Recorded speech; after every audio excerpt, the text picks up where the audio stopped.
Assalamualaikum warahmatullahi wabarakatuh. Halo semua, salam sejahtera untuk kita semua. Om Swastiastu, Namo Buddhaya, salam kebajikan.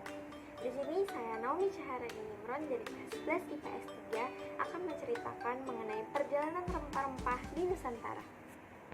Nusantara merupakan nama lama dari Indonesia. Nah, di Nusantara ini merupakan komoditi utama dalam perdagangan internasional karena di Nusantara banyak sekali rempah-rempah. Nah, rempah-rempahnya ini tuh gak hanya digunain sama masyarakat di Nusantara, tetapi digunakan oleh bangsa-bangsa lain seperti Arab, India, Cina, juga Eropa.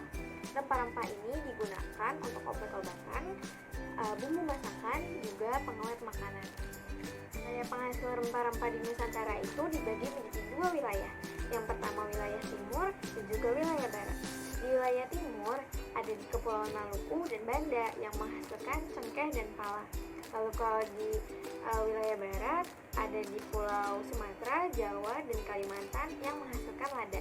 Pada tahun 1511, bangsa Portugis yang dipimpin oleh Alfonso de Albuquerque berhasil menaklukkan Malaka dan memonopoli perdagangan di sana. Lalu pada tahun 1602, Belanda berhasil mendirikan VOC guna mencegah perdagangan yang tidak sehat. Nah, selanjutnya di tahun 1605, di bawah pimpinan Stephen van der Hagen, mereka berhasil menaklukkan Ambon dan menjadikannya sebagai ibu kota penguasa Belanda. Nah, setelah beranjak dari Ambon, Peter Stuyvesant lalu beranjak ke wilayah Jayakarta. Dan wilayah Jayakarta ini dinamai dengan nama Batavia, lalu menjadi pusat administrasi Belanda. Lalu tahun 1682, VOC ini melakukan perang dengan Banten guna memonopoli perdagangan lada, dan akhirnya Banten pun bisa ditaklukkan atau ditundukkan. Kenapa sih Belanda harus menaklukkan Banten?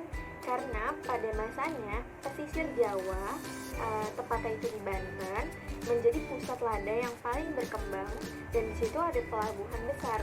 Makanya si Belanda ini ingin memonopoli perdagangan ladanya, dan akhirnya mereka berhasil menundukkan Banten.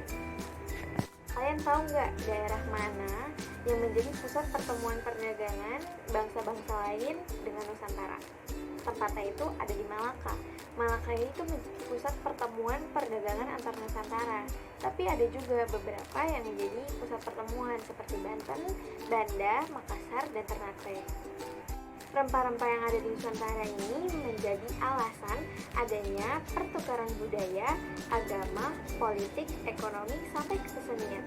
Makanya saat ini Indonesia banyak banget keberagamannya kan? Oke, cukup sekian penjelasan dari saya mengenai perjalanan rempah-rempah yang ada di Nusantara. Semoga penjelasan dari saya ini bermanfaat. Kurang lebihnya saya mohon maaf. Wassalamualaikum warahmatullahi wabarakatuh.